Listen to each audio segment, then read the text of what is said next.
দিন কয়েক আগেই কলকাতা বিমানবন্দরের কাচ ভাঙার চেষ্টা করেছিল এক বাংলাদেশি। এবার কলকাতা বিমানবন্দর থেকে গ্রেফতার আরও এক বাংলাদেশি।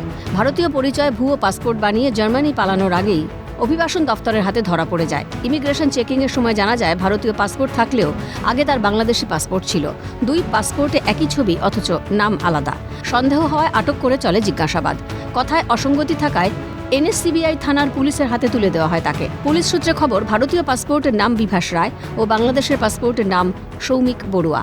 এরপর গ্রেফতার করা হয় বাংলাদেশি যুবককে। প্রশ্ন উঠছে, ভারতীয় পাসপোর্ট বানালেন কিভাবে? নেপথ্যে কাদের মদত? জাল নথির স্বর্গরাজ্য বাংলা দেশের নিরাপত্তার ক্ষেত্রে অত্যন্ত বিপজ্জনক। প্রতিক্রিয়া অবসরপ্রাপ্ত সেনাকর্তা কর্নেল দীপ্তাংশু চৌধুরীর। বাংলাদেশি ধরা পড়েছে এয়ারপোর্টে, সিআইএসএফ ধরেছে,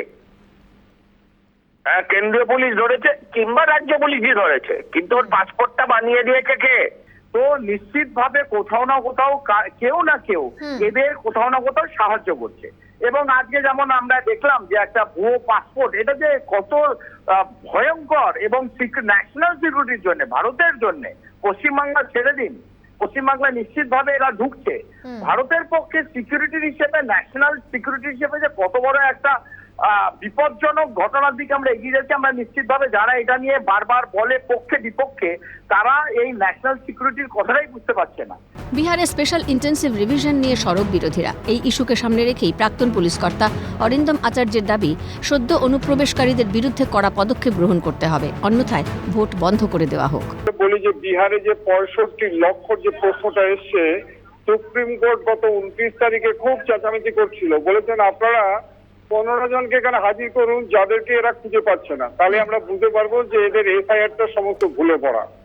প্রথম, আমার দেশ, এই রাজ্যনীতি, রাষ্ট্রনীতি এবং দেশভক্তি এক নয়। এরা তো যা কাণ্ড করেছে, আজকে দেশটাকে বিক্রি করে দেবে। তবে এই ক্ষেত্রে আমার মনে হচ্ছে, being the people of modern Democratic country, আমার মনে হচ্ছে আরো কঠিন সিদ্ধান্ত নিয়ে সত্য যারা অনুপ্রবেশকারী তাদের বিরুদ্ধে ইমিডিয়েট অ্যাকশন নেওয়া দরকার। যদি না করতে পারে তাহলে ভোট বন্ধ করে দেওয়া দরকার। রিজিওনাল পাসপোর্ট অফিস কেন্দ্রীয় সরকারের দ্বারা নিয়ন্ত্রিত, সেখানে সঠিকভাবে যাচাই না করে পাসপোর্ট ইস্যু করা হলো কেন? প্রশ্ন তুলে কেন্দ্রের কোর্টেই বল রাখেন তৃণমূল মুখপাত্র অরূপ চক্রবর্তী। আমরা সকলেই জানি রিজিওনাল পাসপোর্ট অফিস এটা সরাসরি কেন্দ্রীয় সরকারের নিয়ন্ত্রণাধীন। যেখানে আপনারা জানেন যে পাসপোর্টে পান থেকে চুন খসলে পাসপোর্ট ইস্যু হয় না।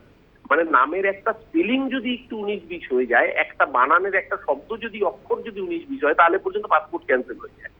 সেখানে প্রপার ডিটেল, প্রপার ভেরিফিকেশন ছাড়া পাসপোর্ট ইস্যু হওয়ারই কথা নয়। সেখানে একজন ব্যক্তি বাংলাদেশি নাগরিক, তার ভারতীয় পাসপোর্ট ইস্যু হবেই কেন? কলকাতা বিমানবন্দর কি বাংলাদেশের ঢোকার করিডোর হয়ে গেছে? তবে কি প্রশাসনের নজর এড়িয়ে বাংলাদেশিরা ঢুকে পড়ছে ভারতে? করিডোর হয়ে উঠেছে নেতাজি সুভাষচন্দ্র বসু আন্তর্জাতিক বিমানবন্দরও। শান্তনু সাহার রিপোর্ট, ক্যালকাটা নিউজ।